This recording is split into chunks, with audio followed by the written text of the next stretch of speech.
बोलो सतगुरुदेव की जय हो। और पुण्यात्माओं, इस भक्ति मार्ग में कितनी दृढ़ता चाहिए, इसके लिए परमात्मा ने हमें बहुत सारे सत्संग सुनाए हैं। और कुछ सत्संग ऐसे हैं जो परमेश्वर ने स्पेशली वर्तमान समय के लिए ही किए थे, क्योंकि सतगुरुदेव जी अंतर्यामी हैं, क्योंकि वे पूर्ण परमेश्वर हैं, वे परमात्मा हैं। उन्हें आगे पीछे आदि अनादि सब कुछ उन्हें ज्ञान होता है। तो आज वर्तमान में संगत में जो परिस्थितियां पैदा हो रखी हैं, इसके विषय में गुरुदेव को पहले से ही सब कुछ क्लियर मालूम था। तो परमेश्वर ने उसी आधार से अपने बच्चों को उस समय उन परिस्थितियों से बाहर निकालने के लिए बहुत सारे ऐसे सत्संग किए गुरुदेव ने, जो हमारे लिए एक संकेत थे, हमारे लिए एक इशारा था कि हम उन चीजों को समझ के और वर्तमान समय में अपना बचाव कर सकते हैं।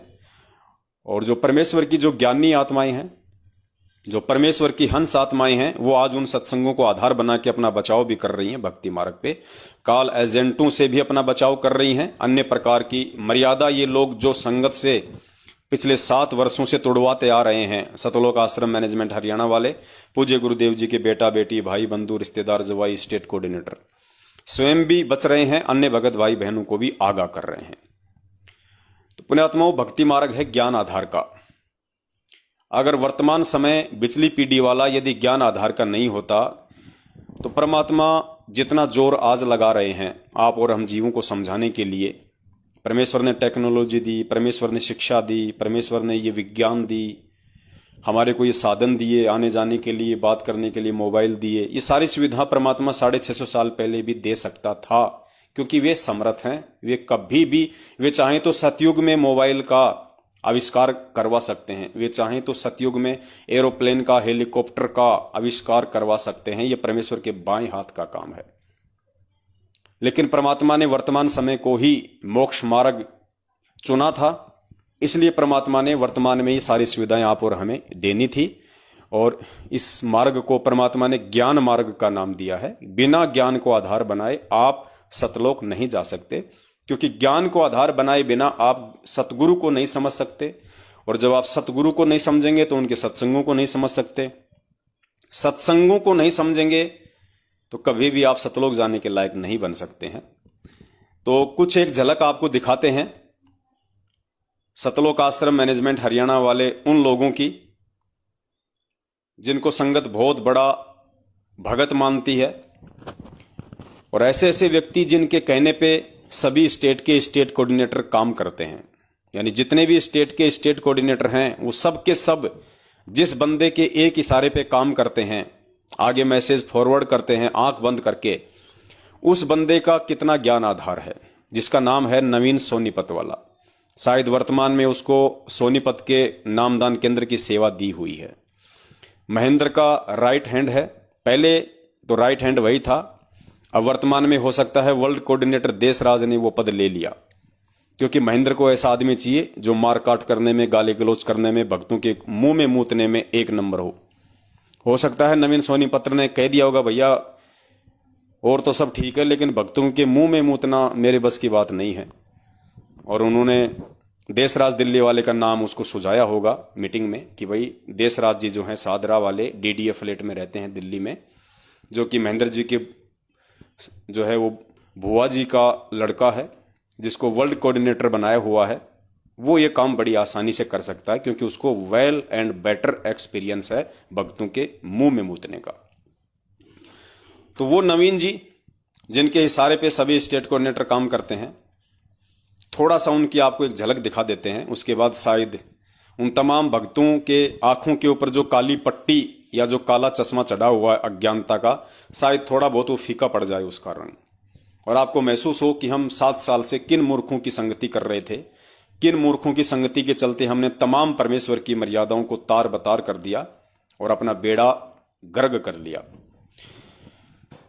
पुण्यात्माओं, हमने उनके जैसा नहीं बनना है, हमने अपने परमेश्वर के जैसा बनना है।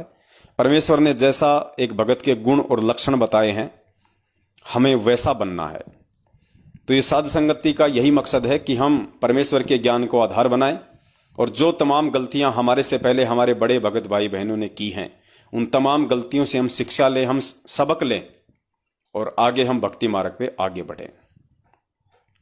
तो सबसे पहले आपको नवीन सोनीपत वाले की एक छोटी सी ऑडियो सुनाते हैं, उससे आपको आइडिया लगेगा कि वास्तव में 7 साल से हम किस राह पे चल रहे थे।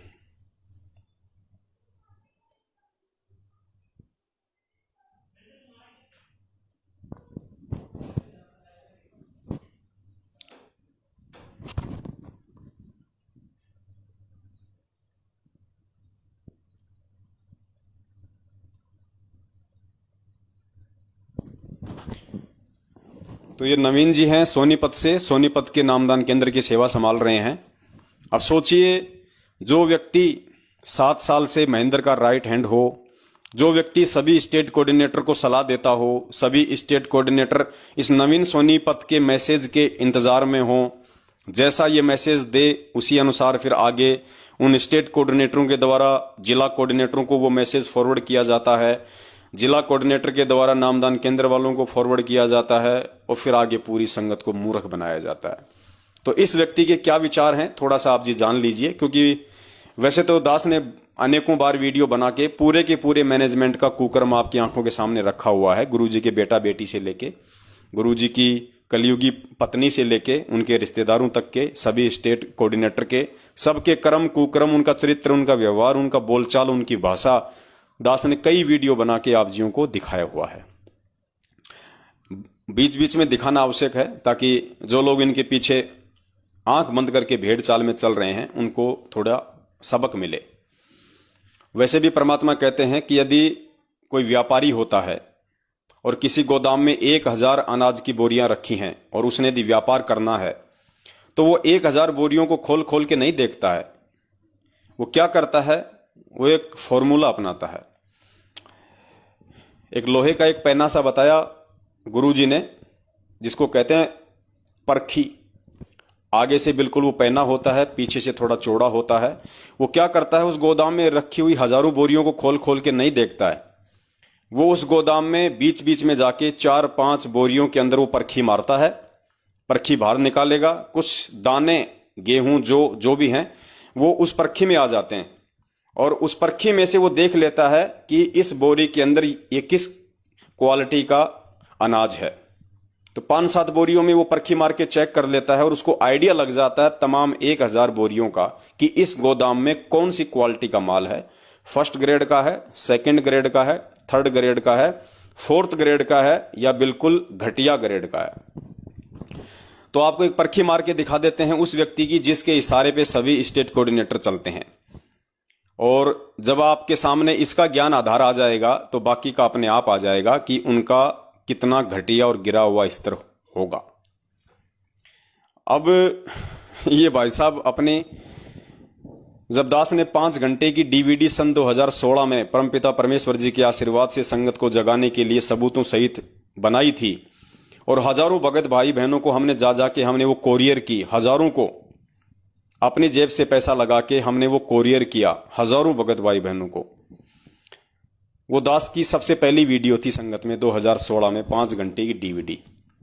उसके बाद में एक नकली ऑडियो भी निकाली थी सतगुरुदेव जी की कलयुगी बेटी मंजू ने कि गुरुजी पवन दास ने 5 घंटे की डीवीडी निकाली है, संगत को भ्रमित कर रहा है। वो दास की पहली डीवीडी थी 5 घंटे की, जिसने मैनेजमेंट के अंदर खलबली पैदा कर दी थी। काफी आत्माएं सच्चाई के साथ में जुड़ी। उसके बाद इस नवीन सोनीपत वाले को मैनेजमेंट ने निमित्त बनाया कि भैया तू भी कुछ कर, हमारी छाती पे मूंग दलेगा बैठा बैठा। संगत के दान से तुम टूक तोड़ रहे हो, गाड़ियों में घूम रहे हो, 20-20, 25-25 हजार रुपए तुम तनख्वाह ले रहे हो, मेरे सिर पे क्यों बैठे हो भूत बन के। तो महेंद्र बोगड़े ने कहा कि नालायक तू भी तो कुछ बना घंटे 2 घंटे का, ताकि संगत को मूर्ख बनाया जा सके, वापस जागी हुई संगत को नींद में सुलाया जा सके। तो भाई साहब ने आनन फानन में एक 2 घंटे का वीडियो बनाया था, गुरुद्रोहियों का पर्दाफाश, और उसके अंदर इतनी गलतियां कर दी भाई साहब ने जिसकी कोई गिनती नहीं। तो एक गलती आपको दिखा देते हैं, बाकी गलतियां फिर आपके ऑटोमेटिक समझ में आ जाएंगी। तो भाई साहब ने कहा कि वो जो गुरुद्रोही हैं अपने आप को गुरु जी के भगत कहते हैं, और वो कहते हैं हमारे विषय में कहा इसने, नवीन ने, कि वो पवन कहता है कि संत मत ज्ञान आधार से चलता है, संत मत ज्ञान आधार से चलता है। क्योंकि भाई हमें गुरु जी ने यही बताया ना, परमेश्वर का मार्ग है, परमेश्वर का विधान है। परमेश्वर ने सत्संगों में यही बताया कि बेटा ज्ञान जो संत मत है वो ज्ञान आधार से चलता है। अगर ज्ञान आधार ही नहीं होता तो फिर तुम इधर से क्यों आए? राधा स्वामी पंथ में ठीक थे, आसाराम जी के पंथ में ठीक थे, जय गुरुदेव के पंथ में ठीक थे, लेकिन तुम्हें वहां से बेटर ज्ञान मिला तो तुमने ज्ञान को आधार बनाया और तुम इस पंथ में आ गए। अगर संत मत ज्ञान आधार से ना होता तुम्हें मुझ रामपाल दास से जुड़ने की आवश्यकता ही नहीं थी। तो संत मत पूज्य गुरुदेव ने ज्ञान आधार से बताया है। दास बाद में आपको उसके सबूत भी दिखाएगा। तो भाई साहब ने वीडियो बनाया और कहा कि ये पवन दास कहता है, ये गुरुद्रोही कहते हैं कि संत मत ज्ञान आधार से चलता है, और फिर गुरुजी का नाम लेके कह रहा है नालायक। अरे कम से कम अपने विचार प्रकट कर देता तो भी चलता।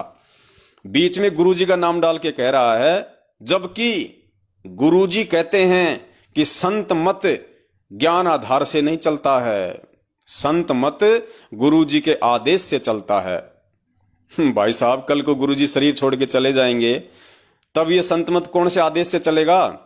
तब कहां लाओगे आदेश गुरुजी के? फिर तो फेल हो गया गुरुजी का मार्ग, 1000 साल तक चल ही नहीं पाएगा। अगर संत मत अगर गुरुजी के आदेश से चलता है तो जब गुरुजी सतलोक चले जाएंगे तो उनके जाने के बाद तो फिर मार्ग ये चल ही नहीं सकता, क्योंकि आदेश कोई देने वाला होगा नहीं, गुरुजी सतलोक चले जाएंगे।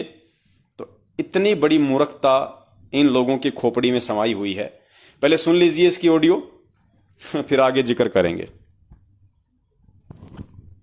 से प्रार्थना है, ये वीडियो केवल उन भक्तात्माओं के लिए बनाई जा रही है जिनको जो सत सेवक बने हुए हैं उनको गुरुजों ने गुरुद्रोही घोषित कर रखा है, और वो क्या ये कहते हैं कि हम गुरुद्रोही नहीं है।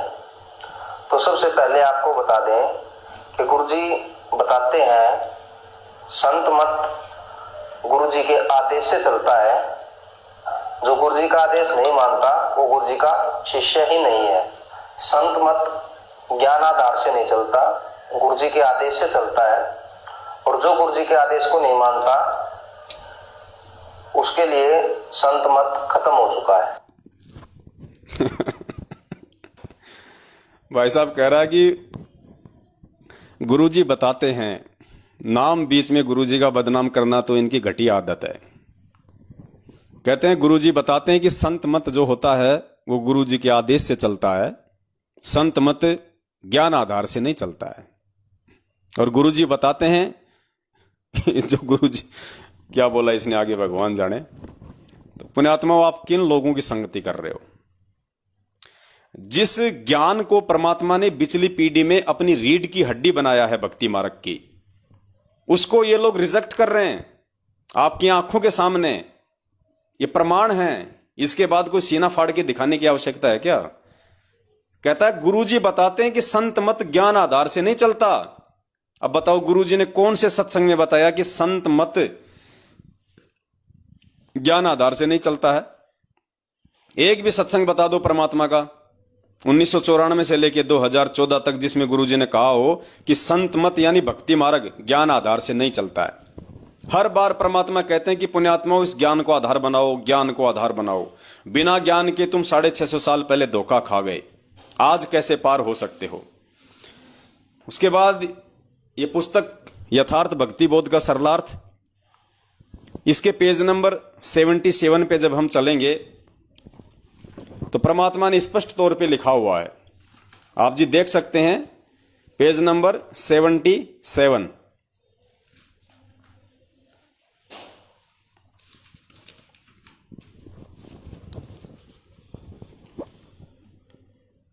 ये पुस्तक है यथार्थ भक्ति बोध का सरलार्थ, पेज नंबर 77। आप जी देख लेना अगर आपके घर में रखी हो तो। इसका पॉइंट नंबर 3 है जिसमें लिखा है संत मत, और आगे लिखा है कि संत मत सूक्ष्म वेद पर आधारित है। बस इतना ही काफी हमारे लिए, आगे पढ़ना भी आवश्यक नहीं है। परमात्मा कहते हैं संत मत सूक्ष्म वेद पर आधारित है। अब सूक्ष्म वेद क्या है पुण्यात्माओं? सूक्ष्म वेद में यथार्थ ज्ञान ही तो है, सच्चा ज्ञान ही तो है सूक्ष्म वेद में। सूक्ष्म वेद कौन? 5वां वेद कबीर सागर। तो कबीर सागर में क्या है? ज्ञान ही तो है, वो ज्ञान जो इस 21 ब्रह्मांड में नहीं है, वो ज्ञान जो कोई देने के लायक यहां पे है ही नहीं, कोई जो कोई समर्थ ही नहीं है वो ज्ञान दे सके। स्वयं उस परमात्मा ने आके इस पृथ्वी पे वो ज्ञान देना पड़ता है। फिर परमेश्वर ने यहां आके 650 साल पहले अपने उस ज्ञान को, अपने विधान को सूक्ष्म वेद में धर्मदास जी के माध्यम से लिपिबद्ध करवाया। तो परमात्मा कहते हैं संत मत सूक्ष्म वेद पर आधारित है, अर्थात ज्ञान पर आधारित है, तत्व ज्ञान पर आधारित है। और ये भाई साहब कह रहा है कि संत मत में ज्ञान आधार नहीं चलता है, गुरुजी का आदेश चलता है। चलो ठीक है भाई, जब तक गुरुजी हैं तब तक तो हम गुरुजी के आदेशों पे चल लेंगे, और जब गुरुजी शरीर छोड़ के जाएंगे या जैसे भी जाएंगे परमात्मा यहां से, उसके बाद ज्ञान आधार फिर कहां से लाओगे आदेश? फिर संत मत कैसे चलेगा? तो पुण्यात्माओं, ये लोग नींद में बोलते हैं, नींद में। गुरुजी कहते हैं ना कि जो सन्नीपात का जो मरीज होता है ना, वो नींद में बांटता है, नींद में। उसको पता ही नहीं होता मैं क्या बोल रहा हूं, मैं क्या नहीं बोल रहा। और परमात्मा इनके इन विचारों से भली भांति परिचित थे, क्योंकि 24 घंटे ये लोग गुरुजी के आसपास ही रहा करते थे। ये नवीन सोनीपत ये सारनामी है, आश्रम में इसको प्रधान कहते थे, प्रधान जी। ये गुरुजी के आसपास ही रहा करता था, बचपन से ही भक्ति में लग गया था। इसके फादर का नाम है राजेंद्र भटगांव, शायद राजेंद्र भटगांव, क्योंकि सोनीपत के पास में कोई भटगांव गांव है, वहीं के ये लोग रहने वाले हैं। तो राजेंद्र भटगांव शायद इसके पापा जी का नाम है, जो जेल में है। और इसको बना रखा है सोनीपत का नामदान संचालक मुखिया।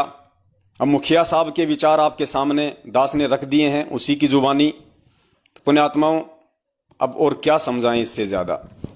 तो परमेश्वर को तो पहले से मालूम था इनके खोके दिमाग का, इनके खाली भेजे का, इसलिए परमात्मा सत्संगों में बीच बीच में जिक्र कर दिया करते थे, परमात्मा इशारा दे दिया करते थे कथा कहानियों के माध्यम से। क्योंकि मालिक को पता था कि यहां जो भगत आएगा बेचारा इतना जल्दी वो ज्ञान को आधार नहीं बना पाएगा। वो इन बड़े बड़े लोगों को देख के, जो गले में बंदूक लटका के घूमते रहते हैं, कमर में पिस्तौल डाल के, जानबूझ के थोड़ा सा उसका मुंह दिखा दिखा के चलते हैं संगत में। या गुरुजी को मालूम था कि कोई मेरे भाई को देखेगा, मेरे बेटा बेटी को देखेगा, मेरी पत्नी को देखेगा, तो अज्ञानता में सोच लेगा हो ये तो पता नहीं, ये तो मोक्ष प्राप्त की हुई आत्माएं हैं, ये तो बस खाली फॉर्मेलिटी के लिए आश्रम में बैठी हैं, बाकी इनकी आत्मा तो कब की सतलोक जा चुकी है। तो परमात्मा ने वैसे उनका नाम लेके भी काफी बार बहुत सारे एविडेंस हमें दिए हैं। अब परमेश्वर ने जो कथा हमें जो सुनाई है, उस कथा के माध्यम से हमें मालूम पड़ेगा कि परमात्मा हमें क्या समझाना चाहते थे। उस समय परमात्मा यही समझाना चाहते थे कि बच्चों, ये भक्ति मार्ग सीनियरिटी और जूनियरिटी का नहीं है, छोटे बड़े का नहीं है। ये भक्ति मार्ग प्रारब्ध के मजबूत संस्कार आधार से निर्धारित होता है। किस भगत के कितने पिछले मजबूत भक्ति संस्कार हैं, भले ही उसने आज ही नाम लिया है, अगर पिछले जन्म में यदि वो मेरा शिष्य रहा है और काफी समय तक उसने मेरी संगति की है, उस आधार से उसका वर्तमान जीवन निर्धारित होता है कि वर्तमान में किस हद तक वो भक्ति मार्ग पे संघर्ष कर पाएगा, वो टिक पाएगा। तो संगत की ये भ्रमणा तोड़ने के लिए कि भैया मेरे बेटा बेटी भाई बंधु रिश्तेदार जवाई इन बड़े बड़े कोऑर्डिनेटरों को सेवादारों को देख के मत चलना भक्ति मार्ग पे, वरना धोखा खा जाओगे। तुम अपने आप को छोटा मत समझना, तुम सबके भक्ति संस्कार बराबर हैं, इसलिए तो तुम मेरी शरण में आए। तो परमात्मा ने सत्संगों के माध्यम से काफी बार हमें आगाह किया, और परमेश्वर ने ऐसा ही एक सत्संग हमें सुनाया, एक 4 साल वाले भगत का और एक 40 साल से भक्ति कर रहे भगत का। 2 भगत थे, एक तो 4 वर्ष से साधना कर रहा था और एक 20 वर्ष से साधना कर रहा था। उन दोनों का परमात्मा ने एग्जाम्पल दिया, और परमेश्वर ने उस कथा के माध्यम से यह साबित किया कि जिनको लोग अपनी अज्ञानता के चलते मानते हैं कि ये तो बहुत समय से भगत है, बड़े समय से गुरुजी की भक्ति कर रहा है, इसको तो सार नाम प्राप्त है, ये तो 24 घंटे गुरुजी के पास रहता है, अरे ये तो गुरुजी का भाई है, अरे ये तो गुरुजी का भांजा है सुनील लाठर, और भाई ये अरे ये मोटा मोटा ये वीरेंद्र, ये तो गुरुजी का बेटा है बावड़ा, इसको तो गुरुजी बचपन में ही तत्व ज्ञान देने लग गए थे और इसको तो एडी से चोटे तक पूरा पैक कर रखा है ज्ञान से। तो परमात्मा ने हमारी वो भ्रमणा तोड़ने के लिए ये कथा सुनाई थी 4 साल वाले और 40 साल से भक्ति कर रहे भगत की। तो सुनिए पहले आप ये परमात्मा के मुख कमल से कथा और फिर निष्कर्ष निकालना कि इस कथा का क्या निष्कर्ष निकलता है। 2 साधक थे। एक 40 वर्ष से साधना कर रहा था, बड़ी बड़ी दाढ़ी बढ़ा रखी, बैठा पति परमात्मा प्राप्त दिखाई देता। एक 4 वर्ष से साधना प्रारंभ की थी, नौजवान बच्चा था।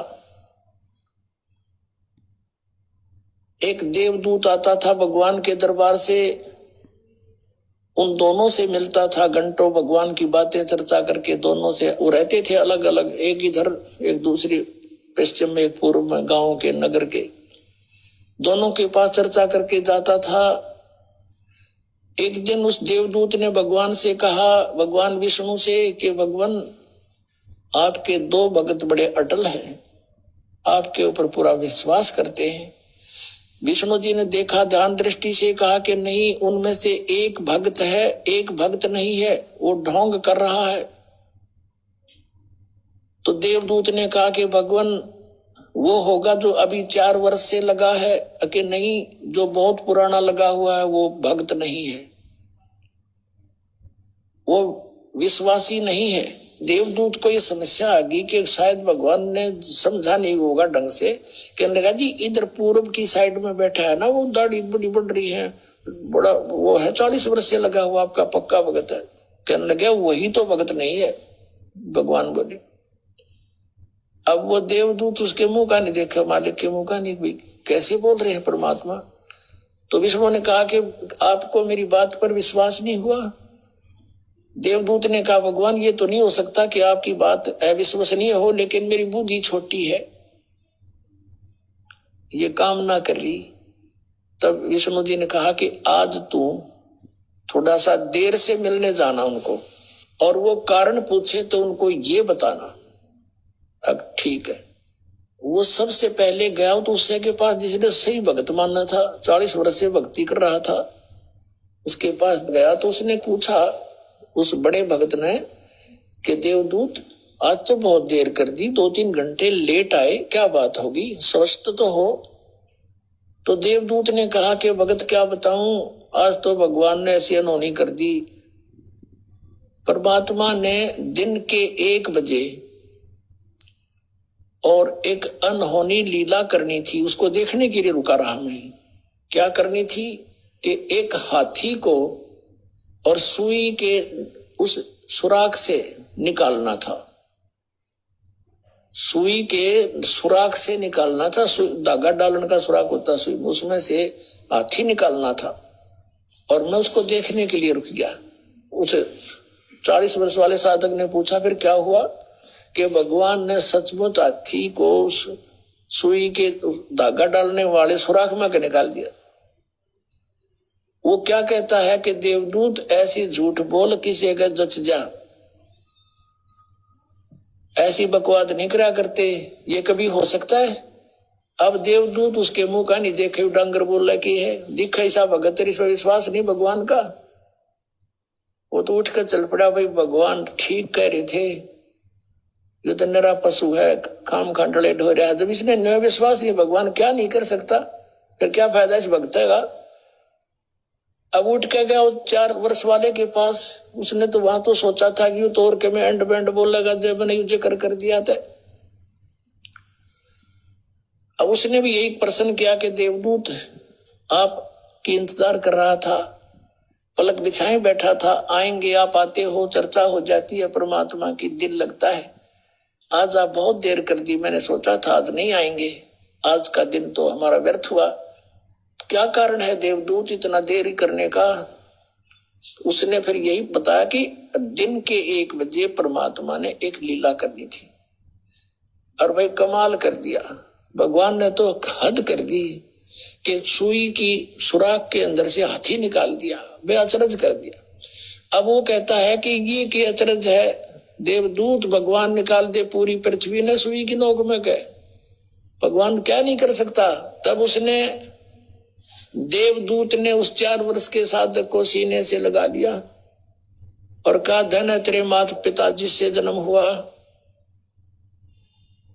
तू है भाई सच्चा भगत, भगवान ठीक कह रहे थे, तू 1 नंबर का भगत है। जिसमें विश्वास नहीं भगवान का, और परमात्मा भी कहते हैं क्या हुआ भक्ति करने जब मन में नहीं विश्वास, क्या फायदा उस भक्ति का। परमात्मा जो चाहे सो कर ही, सतगुरु जो चाहे सो कर ही, 14 कोट दूत जम डर ही, ऊत भूत जम त्रास निवारे, और चित्रगुप्त के कागज पाड़े। बोलो सतगुरुदेव।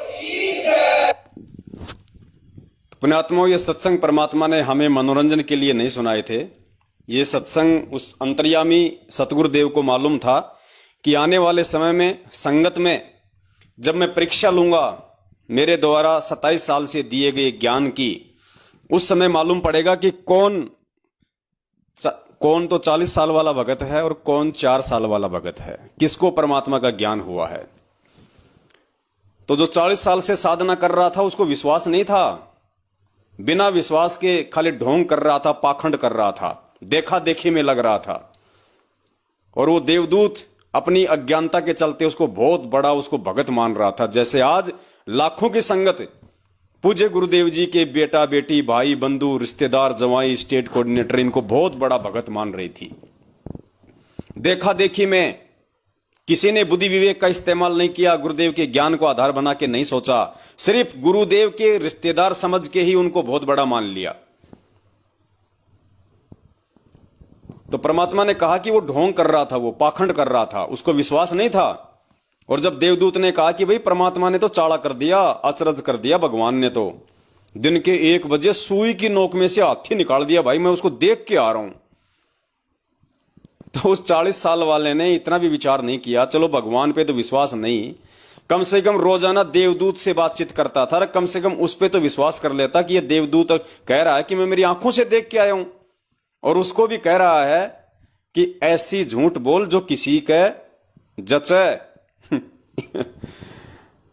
सुई की नोक में से हाथी निकलता है, ऐसी झूठ मत बोल, दुनिया का भक्ति से विश्वास उठ जाएगा। तो देवदूत ने सिर में थप्पी मारी कि भाई भगवान सही कहते थे, भाई ये तो कति, ये तो डांगर है, डांगर पशु है ये तो। फिर 4 साल वाले के पास में गया, सतसेवकों के पास में गया, और वहां भी वही बात कही कि भाई भगवान ने चाड़ा कर दिया, अचरज कर दिया परमात्मा ने, भाई सुई की नोक में से, सुई के छेद में से भगवान ने हाथी निकाल दिया, और भाई वो चमत्कार देख के आ रहा हूं मैं। तो उस सतसेवक ने 4 साल वाले भगत ने कहा, जो 4 साल से भक्ति कर रहा था, उसने कहा कि देवदूत भाई ये कौन सी अचरज की बात है भला, इसमें चाड़ा क्या हो गया, ये कोई नई बात है क्या? अरे भगवान सुई की नोक से हाथी तो छोड़ो, भगवान तो पूरी धरती को निकाल दे, पूरे असंख्यों ब्रह्मांडों को निकाल दे वो परमात्मा सुई की नोक में से, ये कौन सी अचरज की बात है बताओ? परमात्मा किसको कहते हैं फिर? तो गुरुजी ने कहा कि छाती से लगा लिया उसको देवदूत ने, और कहा कि धन्य है तेरे माता पिता जिनसे तेरा जन्म हुआ। और परमात्मा कहते हैं क्या होत हरि नाम बिना जो मन में ना विश्वास। और परमात्मा अपनी वाणी में कहते हैं कि कहे कबीर सुनो भाई साधो मैं तो हूं विश्वास में। तो पुण्यात्माओं, आज वही स्थिति संगत में होनी थी। अंतर्यामी सतगुरु को पहले से इस बात का मालूम था, इसलिए गुरुदेव ने यह कथा हमें कई बार सुनाई, आगाह करने के लिए कि बच्चों सावधान रहना, जब मैं तुम्हारी परीक्षा लूंगा उस समय केवल मेरे ज्ञान को आधार बनाना, मेरे बेटा बेटी भाई बंधु रिश्तेदार जवाई को आधार मत बनाना। आज हम सत्सेवक कह रहे हैं कि धरती पे 8 सितंबर 1951 से भगवान प्रकट है। संत रामपाल जी महाराज जी, जिनको हम बंदी छोड़ कहते हैं, सतगुरु कहते हैं, और बंदी छोड़ की परिभाषा है जो बंधनों से छुटकारा दिलवा दे। तो बंधनों से छुटकारा केवल पूर्ण परमात्मा दिलवा सकता है। सतगुरु की परिभाषा को परिभाषित करते हुए पूज्य गुरुदेव जी ने बताया कि ना सतगुरु जननी जने, जननी यानी मां, और जने यानी पैदा करना, कि ना सतगुरु जननी जने, जो मां होती है, मां के गर्भ से सतगुरु का जन्म नहीं होता। ना सतगुरु जननी जने, और जाके माना बाप, पिंड ब्रह्मंड से रहित है। पिंड ब्रह्मंड यानी 5 तत्व की देह से दूर होते हैं, वो तो शब्द स्वरूपी होता है, तेज पुंज का उसका शरीर होता है, सौद स्वरूपी होता है सतगुरु। ना सतगुरु जननी जने और जाके माना बाप, पिंड ब्रह्मंड से रहित हैं जहां ना तीनों ताप। और हम सत्सेवकों ने कहा, रे नालायको, तुम संत रामपाल जी महाराज जी को कहते थे हो सतगुरु, बंदी छोड़ सतगुरु रामपाल जी महाराज की जय, और तुम उनका जन्मदिन मना रहे हो, उनको आम प्राणी साबित कर रहे हो, परीक्षा में फेल होते जा रहे हो, अपनी मूर्खता का तुम परिचय दे रहे हो। तो वो 40 साल वाले भगत मैनेजमेंट वाले हमारे को कहते हैं ये तो गुरुद्रोही हैं। अरे गुरुजी तो खुद कहते हैं कि मेरा जन्म हुआ है? गुरुजी की तो माँ थी जिनका नाम इंद्रोमाई था, गुरुजी का तो बाप था जिनका नाम नंदराम जाट था, और गुरुजी का तो जन्म हुआ है। और ये सत्सेवक कहते हैं कि गुरुजी प्रकट हुए हैं। बताओ, इसी बात पे बहस हो गई, तू मैं हो गई। पुण्यात्मा, इसीलिए परमात्मा ने ये 40 वर्ष से भक्ति कर रहे और 4 वर्ष से भक्ति कर रहे भगत की कहानी हमें सुनाई थी कि बच्चों वो समय भी आएगा, ज्ञान आधार से तुम्हारी परख होगी, तुम्हारी पहचान होगी। अब वहां तो देवदूत ने सहारा ले लिया सुई की नोक का, और यहां परमात्मा ने सहारा ले लिया अपने प्रकट होने का। तो जो मूर्ख व्यक्ति होता है, जिसको विश्वास नहीं होता, जिसको अध्यात्म की जानकारी नहीं, जब गुरुजी सत्संग सुनाते थे उस समय जो सोया करता था या राजनीति की बातें किया करता था, उनके ये बात समझ में नहीं आ सकती। उनको कभी विश्वास नहीं हो सकता कि सुई की नोक से हाथी निकल सकता है क्या। वो तो ये सोचेगा कि धागा भी 4 बार थूक लगा के बड़ी यूं ध्यान से देख देख के डालते हैं, तब जाके सुई के आर पार होता है पतला सा धागा, और कहते हैं हाथी ने निकाल दिया अंदर से। और सत्सेवकों ने कहा, रे भैया वो परमात्मा है, बंदी छोड़ है, पूर्ण ब्रह्म परमेश्वर है, लीला कुछ भी करेगा। 350 साल पहले भी उसने गरीबदास जी के रूप में आके ऐसी लीला की थी, एक माँ बाप बनाने की, शादी विवाह करने की, बच्चे पैदा करने की। वो परमेश्वर कुछ भी कर सकता है, वो समर्थ है, वो पत्थर से प्रकट हो सकता है भाई, वो कुछ भी लीला कर सकता है ज्ञान से अपने भक्तों की परख करने के लिए। लेकिन नहीं, इन्होंने हमारा विरोध कर दिया, उल्टा हमारे को ही दोषी बता दिया। तो पुण्यात्माओं, इस प्रकार से जिन जिन भगत भाई बहनों ने 8 सितंबर को पूज्य गुरुदेव जी का प्रकट दिवस मनाया है, उन्हें प्रकट हुआ मानकर, क्योंकि सतगुरु होते ही प्रकट हैं, क्योंकि सतगुरु की भूमिका 21 ब्रह्मांड का कोई प्राणी नहीं कर सकता, कोई जीव नहीं कर सकता। यह तत्व ज्ञान का खुलासा 21 ब्रह्मांड का कोई प्राणी नहीं कर सकता, क्योंकि 21 ब्रह्मांड के जो प्राणी हैं उनकी बुद्धि इस काल से ऊपर है ही नहीं। इस काल से ऊपर किसी को जानकारी नहीं है, वो भी किसी इक्के दुक्के को ही जानकारी है, काल तक की भी।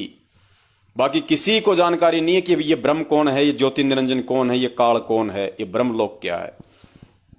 और उसके बाद तो बीच में फिर 7 संग ब्रह्मांड आ जाते हैं अक्षर पुरुष के, उसके बाद फिर शून्य, उसके बाद फिर सतलोक है। तो वहां की जानकारी किस ब्रह्मांड का 2 कौड़ी का जीव कौन दे देगा आके, कौन सतगुरु की भूमिका निभा लेगा यहाँ के। इसलिए वो बंदी छोड़ स्वयं ही आते हैं अपने ज्ञान का प्रचार करने के लिए। एक सत्संग सुनाते हैं आपको पूज्य गुरुदेव जी का, आपका विश्वास और ज्यादा दृढ़ होगा कि हां, अपने ज्ञान का प्रचार करने के लिए धरती पे कौन आते हैं।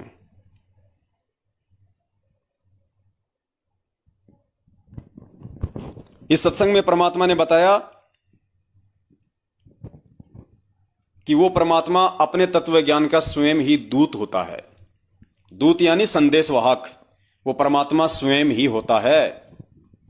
इससे क्या साबित होता है, गुरुदेव का सत्संग सुनिए। पहले ऋषियों ने अपना ये निर्णय देकर छोड़ दिया कि कबीर दंडी ही कबीर दंडी। ये कबीर जो है ये अद्वितीय है, अद्वितीय, इसके बराबर कोई नहीं है। पर ये है कौन, ये हमारी बुद्धि से बाहर की बात है। तो वो स्वयं अपना ज्ञान देने के लिए स्वयं आती है। यही यजुर्वेद का आपको 29वें अध्याय का 25वां श्लोक बताता है कि वो स्वयं अपने सत्य ज्ञान का दूत है, यानी स्वयं दूत बनकर, संदेशवाहक बनकर, परचेता आता है। वो कबीर ऋषि, वो कबीर परमेश्वर है, और नहीं बता सकता इस पूर्ण परमात्मा की महिमा को, वो स्वयं आते। तो इसलिए ये यजुर्वेद जहां लिखा हो, स्पष्ट कर दिया पूज्य गुरुदेव जी ने कि उस ज्ञान को और कोई नहीं बता सकता, वो स्वयं ही अपने तत्व ज्ञान का दूत बन के आता है, संदेश वाहक बन के आता है। और बार बार दास आपको वाणियां सुनाता है कि साहिब से सतगुरु भय, सतगुरु से भय साध, ये तीनों अंग एक हैं, गति कुछ अगम अगाध।